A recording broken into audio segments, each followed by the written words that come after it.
మనతో పాటు ఎమ్మెల్యే రాకేష్ రెడ్డి గారు ఉన్నారు. వారిని అడిగి మరిన్ని వివరాలు తెలుసు. సార్, ఇప్పుడు ఈరోజు ఈ ఫీజులో బకాయి బీజేపీలో అడే కార్యక్రమం ఎక్కడ కూడా ఈ రాష్ట్ర ప్రభుత్వం ఇప్పుడున్న ప్రస్తుతం ముఖ్యమంత్రి కాదు, కాంగ్రెస్ ప్రభుత్వం కావచ్చు, గద్దెనెక్కక ముందు అబద్ధాలాడి అప్పుడున్న దొరల ప్రభుత్వంలో పేద బిడ్డలకు ఫీజులు ఇవ్వకుండా నరకం చూపించిన ప్రభుత్వం మీద వాగ్దానాలు చేసి ఎక్కినప్పుడు 3 సంవత్సరాలు అయింది.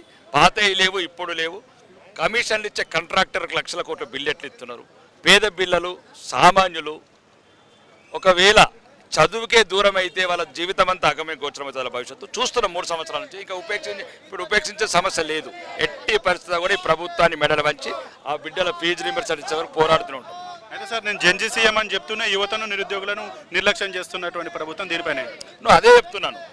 మొత్తం అబద్ధాల కోరు అవినీతి పరుడు అనుముల రేవంత్ రెడ్డి గద్దెనెక్కిన తర్వాత వచ్చిన సమస్యలేవి. అతనికి ఏది ప్రాధాన్యత తెలియదు. రియల్ ఎస్టేట్ తప్ప ఇంకా మైండ్లో ఏం పనికిరాదు. విద్య ఎంత ఇంపార్టెంట్ అట్లనే అంత అవమానిస్తాడు. ఉద్యోగాలు అడుగుతున్నాం ఎన్నింది తాగమంటాడు, లేదంటేనే మనకు అసలు వేస్ట్ క్రైమ్ అంటాడు. రకరకాల అసలు దేనికి పనికిరాదు ఈ విద్యార్థులను నిరుత్సాహపరుస్తాడు. కాబట్టి ఎట్టి పరిస్థితుల్లో కూడా సామాన్యులకు పేదలకు ఏదైతే న్యాయమైన ఫీజు రియంబర్స్ రావాలో అది సాధించే వరకు ఈ ప్రభుత్వం మీద పోరాడుతుంది. అయితే సార్, ప్రస్తుత రాజకీయ పరిస్థితులను చూస్తుంటే ఇటు బీఆర్ఎస్ కావచ్చు, కాంగ్రెస్ కావచ్చు, నెక్స్ట్ టర్మ్లో బీజేపీ అధికారంలోకి రావడానికి ప్రకృతే సహకరిస్తుంది అంటే మీరేమంటారు? భారతీయ జనతా పార్టీకి దేశమంతా సహకరిస్తుంది. 22 రాష్ట్రాలు సహకరించింది. ప్రకృతి తెలంగాణ సహకరిస్తుంది, ప్రజలు సహకరిస్తారు. మనకు తెలంగాణ ముందుగా డివైడ్ కానప్పుడు అంటే మొత్తం ఆంధ్రతోటి కలిపి ఉన్నప్పుడు వాళ్ళు హామీలు ఏమి ఇచ్చారండి? ప్రతి ఒక్క స్టూడెంట్ కూడా సపరేట్గా మొత్తం అన్ని బాగా చేసుకుంటారని వాళ్ళు చెప్పారు. అందుకే కదా మనకు తెలంగాణ కోసం పోరాడినం. చాలా మంది చనిపోయారు, అమరవీరులు అయ్యారు. ఎందుకండి? స్టూడెంట్స్ కోసమే. ఫస్ట్ కేవలం స్టూడెంట్స్ కోసం, తర్వాత జాబ్స్ కోసం, వీటి కోసం. అలాంటిది తెలంగాణ వచ్చిన తర్వాత స్టూడెంట్స్ ఎంత బాధను ఫేస్ చేస్తారు. ఒక ఇయర్కి ఫీజు మినిమం 1,00,000 రూపాయలు ఉంటుంది. ఏది ప్రైవేట్గా చదివితే ఆ 1,00,000 ఎవరిస్తారండి? మీకు కాఫీలకి టీలకి పైసలు అన్నీ ఉంటాయి, కానీ ఫీజులకు మాత్రం స్టూడెంట్స్ ఫీజులకు మాత్రం మీరు డిస్ట్రిబ్యూట్ చేయరు. నేను ఒక్కటే క్వశ్చన్ అడుగుతున్నా రేవంత్ రెడ్డి గారు. స్టూడెంట్స్ ఒక క్రిమినల్స్ అని, స్టూడెంట్స్ ఒక ఎందుకు పనికిరారని, ఆఖరికి సైన్ కూడా పెట్టరని అన్నారు కదా. మీరు వేరే కంట్రీస్కి వెళ్ళినప్పుడు మీరు ఇంగ్లీష్ మాట్లాడగలరా? ఏం చేయని మీరే సీఎం అయినప్పుడు అన్ని తెలివితేటలతోటి స్టార్టింగ్ నుంచి చదువుకుంటున్న స్టూడెంట్స్కి మీరు ఎంత వాల్యూ ఇవ్వాలి? మీరు ఇచ్చే వాల్యూ బట్టే నెక్స్ట్ వచ్చే ఎలక్షన్స్లలో స్టూడెంట్స్ నిర్ణయం తీసుకుంటారు. కాబట్టి మీరు ఏదైనా మాట్లాడే ముందు జాగ్రత్తగా ఉండాలి. స్టూడెంట్స్ అనేది చాలా ముఖ్యం. వాళ్ళకు గనక ఫీ రియంబర్స్మెంట్ రాకపోతే స్టూడెంట్స్ కూడా బయటకు వస్తారు, ప్రతి ఒక్కరు నిరాహార దీక్ష చేస్తారు. సో మనం ఏంటిది మొన్న జరిగిన దీక్షలు అన్ని చూస్తున్నాం. ఏదో స్టూడెంట్స్ ప్రొటెస్ట్ బాగా చేస్తున్నారు.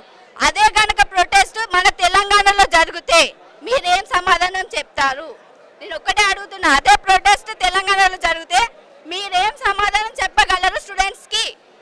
తెలంగాణ రాష్ట్రం తెచ్చుకుంది నీళ్లు, నిధులు, నియామకాలు అన్న ఉద్దేశంతో గత 10 సంవత్సరాలు బీఆర్ఎస్ పార్టీ హయాంలో విద్యార్థులకు అలాగే నిరుద్యోగులకు ఎటువంటి లబ్ధి చేకూరలేదని చెప్పి ఇప్పుడు నిరుద్యోగులంతా కలిసి కాంగ్రెస్ పార్టీని అధికారంలోకి తెచ్చారు. కానీ కాంగ్రెస్ అధికారంలోకి వచ్చాక కూడా ముఖ్యంగా విద్యార్థులకు పెండింగ్ స్కాలర్షిప్లు ఇవ్వడం కానీ అలాగే నిరుద్యోగులకు ఉద్యోగాలు కల్పించడంలో ఫెయిల్ అయింది. ఎందుకు? దీని గల కారణం ఏమంటారు? నేను ఒక్కటే అంటున్నా, ఏది అసెంబ్లీలో కానీ ఎక్కడైనా సరే వాళ్లకు కేటాయించిన నిధులు వాళ్ళు ఉపయోగించుకోవడానికి సిద్ధంగా ఉన్నారు. కానీ స్టూడెంట్స్కి ఒక ఫీజు ఇవ్వాలన్నా మీరు పెట్టే మీటింగ్లకే కొన్ని కోట్లు ఖర్చు అవుతాయి. దానిలో కొన్ని లక్షలు స్టూడెంట్స్కి ఇవ్వలేరా అని ఒక్కటే అడుగుతున్నా నేను. ఎందుకంటే స్టూడెంట్స్ ఇవాళ చదివిన వాళ్ళే రేపు మనకు దేశానికి ఉపయోగపడతారు. ఫస్ట్ దేశాన్ని పక్కన పెడితే తెలంగాణలో ఎంతమంది ఉద్యోగులు ఉన్నారు? ఎంతమంది తెలంగాణ నుంచే ఉన్నారు ఉద్యోగం వచ్చి? అసలు స్టూడెంట్స్ ఫస్ట్ పాస్ అయితే కదా. పాస్ అవ్వాలంటే వాళ్ళు చదవాలి. వాళ్ళు చదవాలంటే వాళ్ళకి ఫీజులు కట్టాలి. ఫీజులు కట్టకపోతే వాళ్ళని కాలేజెస్ నుంచి వెళ్ళగొడతారు. వాళ్ళకి సర్టిఫికెట్స్ ఇవ్వరు, జాబ్స్ రావు. ఇలాంటప్పుడు తెలంగాణ వచ్చి స్టూడెంట్స్కి ఏం లాభం? రైతులు అంటే రైతులు కూడా ఆత్మహత్య జరుగుతుంది. పరిస్థితులు అన్ని దిగజారినాయి. మొత్తం తెలంగాణ వచ్చినా కూడా ఎలాంటి యూజ్ లేకుండా పోయింది. మీరు తెలంగాణ ఇచ్చినందుకు ఫీజులు అనేది రిలీజ్ చేయాల్సిందే వెంటనే. ఎందుకంటే కాలేజీలలో సర్టిఫికెట్స్ ఆపుతున్నారు. ఆపినప్పుడు వాళ్ళు జాబ్స్ కూడా ఆగిపోతున్నాయి. ఎక్కడెక్కడ కట్టేసినప్పుడు ముందుకైతే గవర్నమెంట్ అనేది ముందుకు సాగదు. దాంట్లో ముందుకు జరిపే దాంట్లో ఫస్ట్ స్టూడెంట్సే మెయిన్. వాళ్ళు ఓటేస్తేనే నువ్వు గెలిచినావు. కాబట్టి నువ్వు ఓటు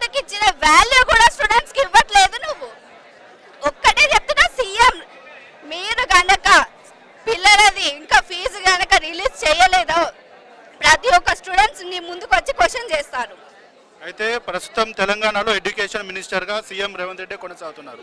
అలాంటి ఒక రాష్ట్రానికి ముఖ్యమంత్రిగా ఉన్నటువంటి వ్యక్తి ఇక్కడ చదువుకున్నటువంటి గ్రాడ్యుయేట్స్ ఎవరైతే ఉన్నారో ఇంజనీరింగ్ కానీ ఆ ఇతర గ్రాడ్యుయేట్స్ అందరూ కూడా ఒక అప్లికేషన్ నింపడానికి రాదు, వాళ్ళ ఎడ్యుకేషన్ అంతా కూడా క్రిమినల్ వేస్టేజ్ అని చెప్పి అన్నారు. దీనిపైన మీ స్పందన ఏంటి? వాళ్ళు క్రిమినల్ వేస్టేజ్, వాళ్ళు ఏది కష్టపడి చదివిన వాళ్ళు క్రిమినల్ వేస్టేజ్. వాళ్ళకు సంతకాలు రావు, అప్లికేషన్స్ రావు. మరి నువ్వు చదివినవా ఎల్కేజీ నుంచి వాళ్ళ బదులు నువ్వు చదివినవా? నువ్వు చదివితే వాళ్ళు డిగ్రీలు పీజీలు వచ్చాయా? డిగ్రీ పీజీ వచ్చిన తర్వాత ఒక అప్లికేషన్ ఫిల్ చేయడం రాదా వాళ్ళకి? నువ్వు ఎలా అంటావు? క్రిమినల్ అని ఒక మాట అన్నావే, వాళ్ళు మర్డర్లు చేశారా, ఏమన్నా చేశారా? వాళ్ళు చదువుకుంటే కదా, కష్టపడి చదువుకున్నారు. ఆ కష్టపడి చదువుకున్న తర్వాత ఎన్నో టాలెంట్స్ ఉంటాయి మనుషులకి. దాని నుంచి వాళ్ళే వెతుక్కుంటూ కష్టపడి చదివి వాళ్ళ పేరెంట్స్కి లేని బాధ కూడా నువ్వు ఒక్కటే మాట క్రిమినల్ అని డైరెక్ట్ పెట్టేసినావు ముద్ర.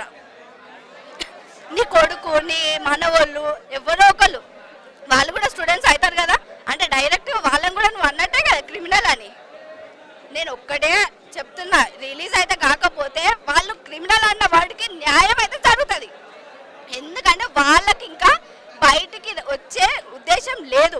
ఏదో ఒక రోజు ఫీ రియంబర్స్మెంట్ అనేది వస్తుందని నమ్మకంతో ఉన్నారు. అది కనుక రిలీజ్ కాకపోతే వాళ్ళందరూ రోడ్డు మీదకి ఖచ్చితంగా వస్తారు. ఎవరికైనా కొంత ఓపికనే ఉంటుంది. ఆ ఓపిక నశిస్తే అందరు బయటికి రావాల్సిందే.